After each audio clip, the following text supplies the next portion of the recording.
to the first episode of what we like to call the track breakdown here at Speedway Pulse Media. Today we'll be recapping the weekend's activities at the track, Atlanta Motor Speedway well, excuse me, now formerly known as Atlanta Motor Speedway, Echo Park Speedway, and Spa. And we have a special guest to join us here for Spa. As we'll go ahead and introduce him, Mr. Anthony Bartone. Hey guys, how are Good and you doing? really awesome to get you on right after the big 24-hour race. I know it didn't pan out as well as last year, though, but still, it was probably still really cool to get to rip the Mercedes through Spa. Yeah, obviously a tough weekend, but it's one of the nicest experiences in motorsports every year. And just to be a part of something that has such a pedigree now for the sports car world is always something really nice to carry through and look forward to every year. And it looked like throughout the race that the Mercedes cars, and that's what you drive, or mostly that you drive is the Mercedes. The Mercedes had a good amount of speed compared to, so I guess the BOP may have played out well for y'all in the Mercedes. How would you say it did? Yeah, so I think that after Super Bowl that we saw that we had a very nice package with our team at Get Speed, and going into the race, we were looking forward to maybe a little condition shift and thought that um, the track would come toward to us a little bit more than it would for other manufacturers based on tire degradation and how the Mercedes handles that throughout a full stint. So going into the race, we were all very optimistic that maybe it would start coming our way even more than it was in like free practice, pre-qualifying and qualifying and Super Bowl.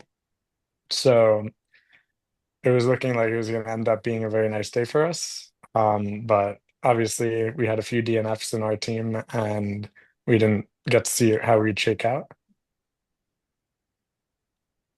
And sometimes DNS that's just a part of it, though. But let's talking about conditions compared to last year. Last year was a wet race. We had a lot of rain.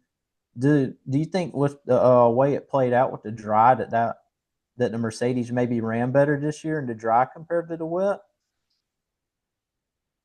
Um, so last year was quite a challenging race for, say, drivers and for the engineering departments of every team because there were so many different mixed conditions and tire calls and off and on rain. So trying to make the right call was such a moving target throughout the whole night. And Spa was really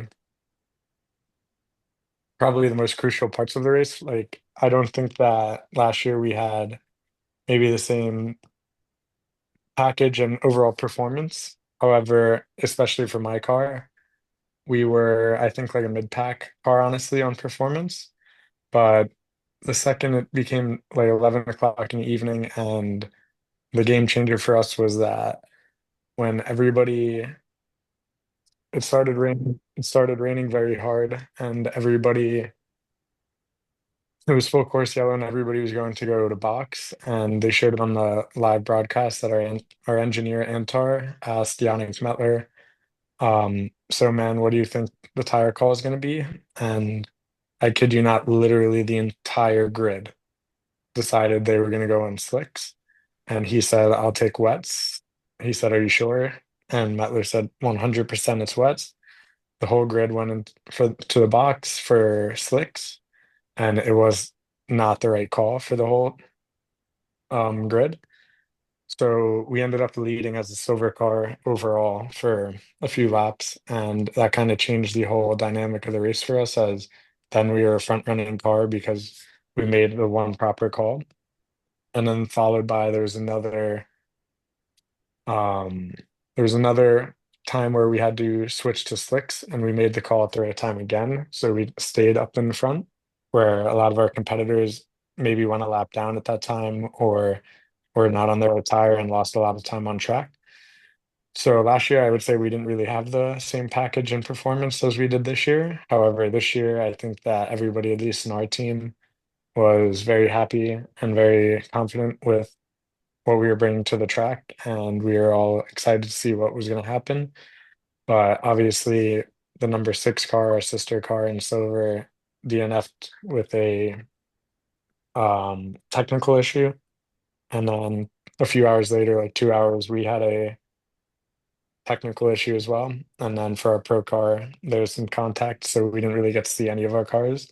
But I think that after seeing how the first few hours of the race played out, that we were very happy with where we were at, and we thought it would come to us even more throughout the night. And then once it got to the daytime and like the last 5 hours when it really counts to push, I think we're all very confident in that our package is going to be better than everybody just based on like degradation, how well the Mercedes performs and like tricky condition.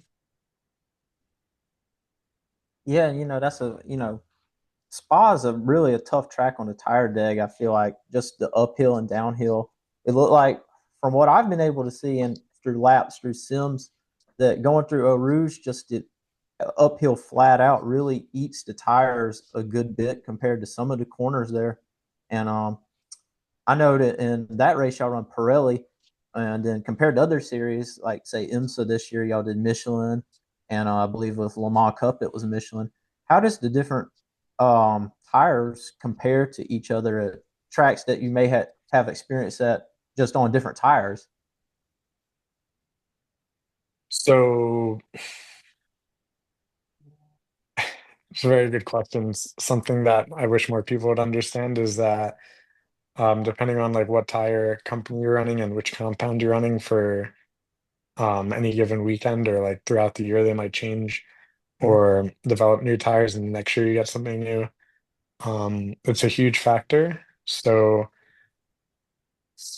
like just for example, I think maybe a Pirelli has more peak grip on say like absolute qualifying lap, and maybe the degradation or the life cycle through the tire is tougher to manage, and just not trying to over push the tire, because if you over push in the beginning, towards the end you just be struggling a lot. Whereas a Michelin might not feel like you have the absolute grip that a Pirelli would say on a qualifying lap, but it'll stay with you, it feels like, for longer. And when you over push, it is not as consequential because the tire recovery um, is much quicker. But I think that the biggest difference, or thing that, at least for me, is the toughest part about driving in GT World Challenge Endurance Europe is that it's 60, 70 cars on any given weekend, and that like the tire marbles off the Pirelli, um, really every tire creates marbles depending on the asphalt and like what type of surface it is. But the Pirelli in particular, with running that many cars, the marbling is unbelievable. And it essentially makes the track just like one line. And if you're outside of that one line, you will start collecting pickup. So I think that that's really what differentiates the Pirelli, and is pretty much like mostly the only thing on my line or on my mind when driving, is that if you put the car 1 inch or 2 inches or a foot over the line that's like defined on the track, like you visually see that there's pickup on the inside and the outside of certain corners, that if you get that on the tire, it's going to be very, very tough to try and clean it off. And if you can do that, you can get back to where you were. But if you can't end up doing that, then the rest of the stint's an absolute nightmare. So a corner like a Rouge would be very nice. Do you try and clean it because you're loading the car so much? And just depending on which corner you're in, the what you might practice every day might change during the race because of where the marbles are. So typically in at least GT World Challenge, it starts becoming a tighter line, tighter line, tighter line in order to not collect pickup. And like I feel like that's pretty much the name of the game for a race like Spa 24, where there's 70 cars, there's pickup everywhere, is no mistakes. And if somebody's going to pass you, they have to pass you offline, because if you do go offline, you are dead.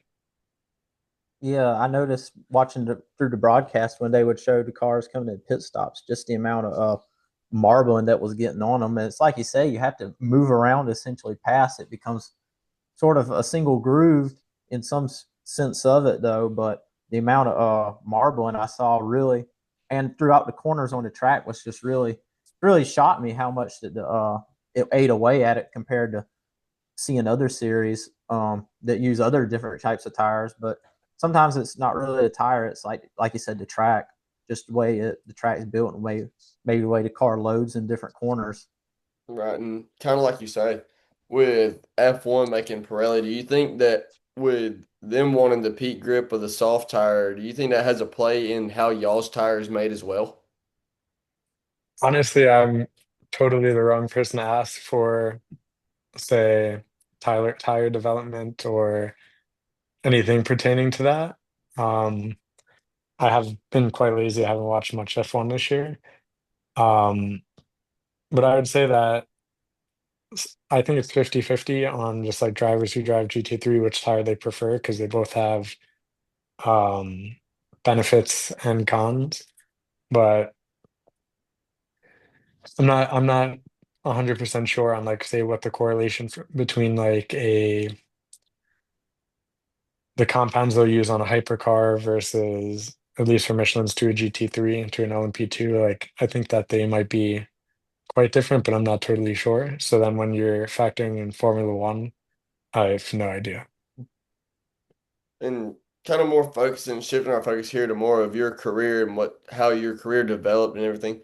What really got you hooked on racing and what got you to start racing?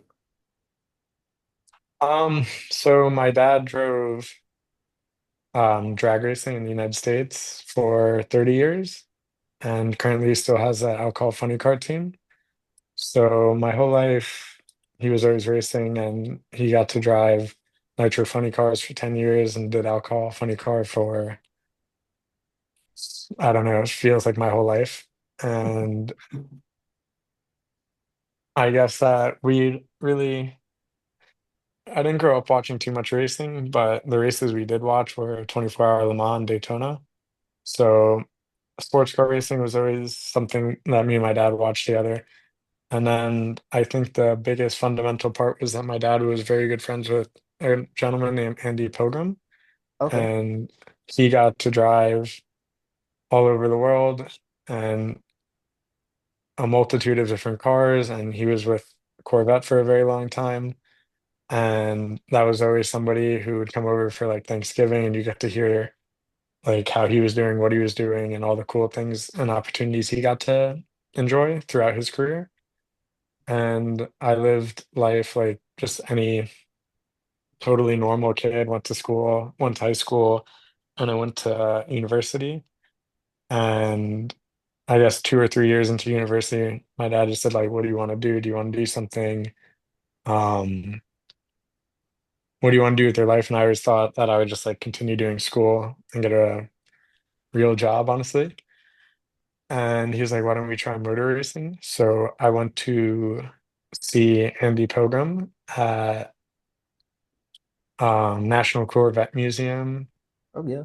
Motorsports Park in Bowling Green, Kentucky. And I started, and we just did like 2 days on track in a B7 Stingray with a manual gearbox. And I just did laps. And Andy was coaching with, say, a V box and data. And when I went home, I thought nothing of it. And I just thought, like, oh, that was a really nice experience. And then it was followed by my dad saying, like, do you want to go again? Like, when are you going again? I just thought that it was a one-off, like, nice experience. I went again. And then after the third time, he's like, all right, like, let's see what kind of racing we could do. So then I started in GT4. And then next year I drove GT3. And then that was honestly how it started on like a super accelerated program. And now this is my second year in Europe driving.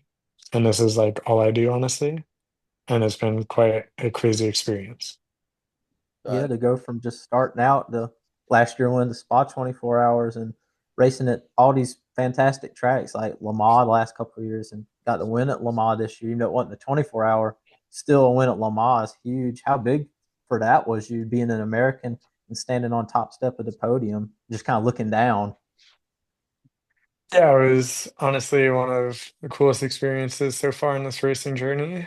Um, Last year, the team Godspeed said that we could potentially do that race, and it's a sports series race for, in my opinion, the biggest race in the world, and if not, it's behind Indy 500 or Monaco. But for me, I think, at least in the sports car thing, it's the best by far. And I've started to realize that every American thinks that all the European stuff is the craziest thing, but for some reason, all the Europeans think that like Daytona 24 and all the IMSA stuff is the coolest thing. So we got that opportunity last year, and I did it with Steve Jans. I'm actually in his house right now in Luxembourg, waiting to go to Budapest. Um, but we got that opportunity last year, and it was like my first year in Europe doing GT3 and still trying to get at terms with the car and how everything worked. And then we decided we'll do it again this year and we'll try and go for it.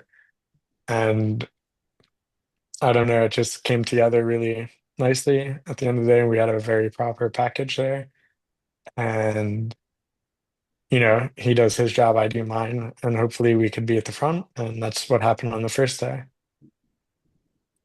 Yeah, I remember the second day. Were y'all were on the podium the second race, right? Or did y'all just miss it?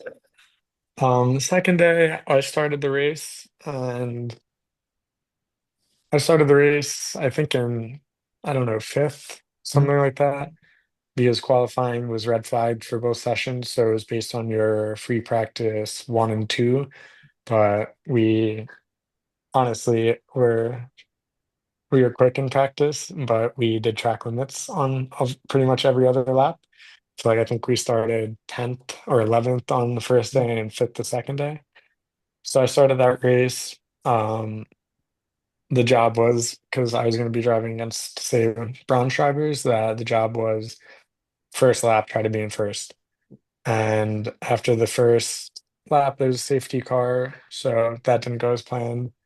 And then on the third lap, we had a full green lap. And I think I went from, not sure, fourth to first or something like that. And then halfway through the track, I was in first. And then my job then becomes, okay, try to give the biggest possible lead to Steve, because I think Steve's going to drive against a few very good silvers and a gold or two. So job was done, pulled a nice gap in half a lap. And then the issue with that race, not even an issue, just the circumstances are that there's 50 LMP3 cars. And when you're in a GT3 car, even if you're the fastest driver in the world, when you start behind 50 LMP3 drivers, and I'm not the fastest driver in the world, not even close, but if you start behind that many LMP3 cars, that if you are leading, you will be in a pack of them. And it becomes very tough to, say, get around and everything.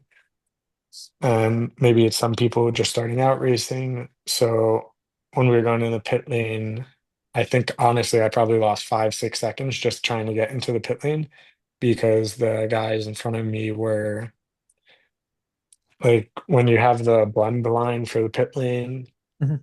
you push as hard as you can through the pit lane, and then there's boxes with like scanners to like decide on the time with your GPS tracker. So Mhm. you like come in as fast as you can, hit the brakes as hard as you can, pit speed limiter, downshift, downshift, downshift, full throttle. And then whatever the pit speed limiter at that given track is, well, that will be what your speed will be on full throttle on the button. But we came in, I probably lost everything, and P2 came from behind me, and then it's a very, very tough ask to tell your driver, like a rapid silver like Steve, hey, can you keep these gold drivers and silver drivers behind you for the next few laps? So we ended up coming in third on track, but then we were, I don't even know what it was, point 0.1, point 0.2, point 0.3, point 0.4 seconds short in the pit stop. So I'm not totally sure what the issue was there, but we ended up finishing, I think, like 11th, but we got photos on the podium, so it's all right. Yeah, it looks like, and I would say some points in that at Lamar that the GT cars had sort of were able to keep up with the prototypes in certain sections of the track. Did you find, like you said, it was a kind of turned into a pack race? Did you find that maybe the way the downforce was that you could keep up with the P3s in certain parts of the track?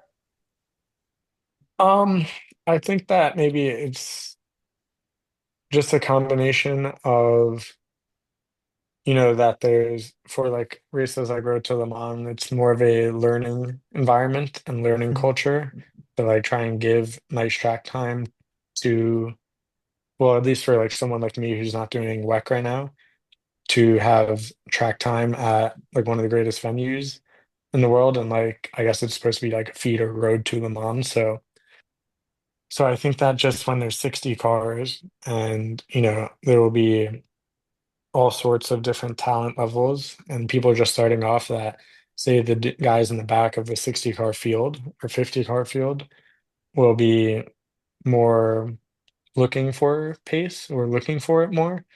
And I think that's probably why you see GT3 cars staying on LMP3 cars or even passing them. I think that probably is the biggest factor. And then just that confidence level at a track like that where it's a lot of fast corners like Tetra Rouge. The braking into Indianapolis with no ABS is probably a very tough one. Not Indianapolis. Last corner on the Mulsanne Straight Oh, is Boson Corner. think so. Yeah, I think Yeah. that, yeah.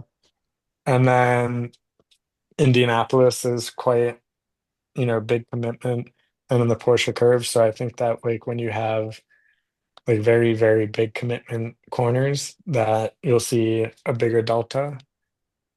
And that's probably why we see like more of pack racing with like the back markers for LMP3 with like say GT3 cars. I don't think that it's necessarily that the GT3 car can keep up with LMP3. Mhm. This year, me and Jordan were at Daytona for your IMSA debut at the Rolex this year. For you as a driver, like we were saying, Daytona, Le Mans, Spa, the big sports car races of the year. How big was that for you to get the opportunity to do Daytona this year? And do you think you could see you in maybe some more IMSA races here, and maybe not this year, but in the next few years? Yeah, so for me, that is like that's the one I care about the most, honestly, being an American, like literally wearing an American hat. Um, that's like, my biggest dream, that race, that one in particular. And I'd like to do full year of IMSA or even just the endurance races there because they're all such huge pedigree, like Sebring, Petit, Watkins, all of those. Um, but yeah, that's definitely in the works is to get back to America and do IMSA. It's just that for like developing my opinion and say Andy Pilgrim, who helps me and does all the managerial stuff for me, Mhm. is that like we're very confident in the European side of racing is just an absolute bloodbath and it's a wonderful place to learn where you could pack a schedule with 25 weekends of the year. Um, Whereas if you were to just do, say, a full American season, if you did IMSA, I don't even know how many races it is now, like 8, 9, 10. And then you were to do a full season of GT World Challenge America, say, that's 17 races or 18, give or take, whatever it would be. But Mhm. in Europe, you could just find championship after championship where it's honestly just a bloodbath and it might be a better learning environment because whether, for example, on that GT World Challenge endurance grid, like whether you're 60 or 30, like if you are just good enough to be 60th, then the guy who's in 59th will fight you tooth and nail as hard as he can all day long to not let you by. And I think that that's a real game changer when you're trying to develop as a young driver. Whereas maybe the car counts in America aren't the same. So I'm not sure how long I'll be in Europe, but I know that one day I will do IMSA and come back, and that's my big dream. But I'd like to develop against like say the best teams, the best cars, the best drivers in the world, and then go over there and then see what the product looks like on track for me. And like I said, with GT World Challenge Endurance, you're racing against a lot of the best. Even though it's GT, you got hypercar drivers in it. Take for example, like the Porsche drivers, Ferrari, Lamborghini. So in a way, you're getting that fundamentals just in uh, all GT series compared to a multi-class series like IMSA or WEC. For sure, like to me, non-biasedly, if you just look down the grid of GT World Challenge Europe, it's the most cutthroat place on earth. Like it is absolute class, like up and down everything. There's a lot of people that you've never heard of who wheel that car. And it's just honestly a bloodbath from 50th to first. It's has to be, in my personal opinion, the highest quality racing in the world. And it's all the same class, or there's different classes based on driver ratings, but it's all the same cars. I don't know any other championship in the world where it's 50, 60 cars, all similar or the same. And the talent level is just unbelievable. And it's hard to find some of these series to have the talent level, like say GT World Challenge, the endurance series. Talent is one thing that keeps a series going, and I think, like you say, watching so many of those races the last few years, the talent is there. It's like you said, drivers you never heard of, but they can really compete with the big name drivers that are, would say household names. Yeah, and like you say, I mean, everybody's going to have talent some way or another, but obviously, European of the GT World Challenge, I mean, we don't really see it as much on our side, but you get to see it pretty much week in, week out. And you'll have those drivers who are, I guess you could kind of say what we call locals, just show up to the track and come out there and dominate because they're just as talented as some as the professionals are. Yeah, so I just think that maybe the culture around racing and opportunity and place places for people of all levels in Europe is just a very different thing in karting culture and all of that. So just like the depth of field in a series like that is just unbelievable. And Right. I think making the move to Europe is kind of the right way to start out. You see the open wheel guys do it too. Most of them they're in IndyCar and going to F1. They all go to Europe because you have those fundamental series that you learn so much, and you can go back to your country. Like say a lot of the IndyCar guys, they come over here to America and are able to do so well, or in the sports car world like you.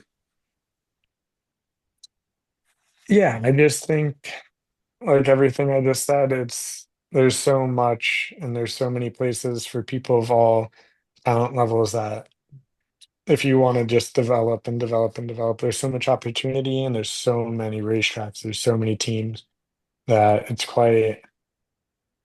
it's honestly unbelievable over here what it is like with the racing scene and even just like conditions, like English kids and German kids, it rains half the year in these countries. And when it gets wet, you can just tell, like, oh, that kid's from this country. Okay, he's going to be good in the wet. He always is in the wet. Whereas in America, that's one thing that nobody can control. But like, I drove 2 years, it rained one time. Over here, it's like it rains every other weekend. And like, that's a huge factor in, say, these endurance races when the conditions change. Can you like keep up with the pace and all the conditions? And say in America, you only drive, for me at least, it was like 8 weekends of the year. I didn't see many condition changes where over here you could drive even like Asian Le Mans series, which is from the ACO, that you could go drive in the winter. And in Asia, it's also still 30 Celsius or 95 degrees Fahrenheit. So just like the sheer difference in conditions and everything it offers you is really unbelievable. In Asia, that was a fantastic championship this year from all classes, and I think you're really certain they're really building a great championship there with Hypercar talking about coming over. I think that's really going to bring a lot of talent to that series because it's going to allow for a lot more pro am from I think a standpoint that you're going to see a lot of teams from all over wanting to go over to Asia to compete. next year. Yeah, so that's another championship that is over the winter when not much is going on. It's another one of those like who's who on gold drivers, and then honestly, half the drivers who are silver are just the fake as silver as ever. And it probably should be gold because everybody's trying to bring like the biggest guns they can for that series. Because if you win that championship, which is 5 or 6 races, I think it changed from last year to this year. If you can win that championship, then you get a Le Mans entry, and like that's quite a tough thing to do. So everybody wants that. Teams want it, drivers want it. So that's why you see such a high level in that series. And it's also when most people are free and there's not much opportunity around the world. And that's a really, really nice thing to do over the winter to stay sharp and try to compete. And yeah, would you say that you could see yourself maybe doing the Europe since you already got so much experience at the tracks, the ELMS side of it, European Le Mans series? Yeah, so we're not sure exactly yet, but that's definitely something we're considering. Right. And I think that the name of the game, at least for me, is to try to win in Asian Le Mans or ELMS and try to get a Le Mans entry because the commitment to do WEC is quite high financially and just travel and all that. And it's not too many races for the year. So to try and just snag entry to Le Mans in one of those series, I think is what keeps those series as such high level places to drive. It's because everybody knows like if you win this series, you can get to drive the biggest event in sports cars. So that's definitely something we're considering. That would be awesome. Get to do it with such a storied organization you're with Mercedes. Think about all the history they got throughout all these major races from Le Mans, Spa. They've won Daytona, so it's really awesome that you're with such a great organization and a car that's really developed throughout the years, like the AMG. Yeah, Mercedes has been a wonderful brand to be able to drive their car. And who knows, maybe there's a new car coming out soon. And hopefully, if it's half as good as the car that they made 8 years ago, it's going to be a wonderful product. And it's, I'm very excited to see what it ends up being. All right. And like I say, we thank you for coming on and recapping your spa experience and enlightening the world in your career and showing everybody that it is possible to make it far if you have a late start. Thank you guys. No problem. Yeah, thank you, Anytime. Anthony. Take it easy. Yep. You too. Thank you. Bye Thank bye. you.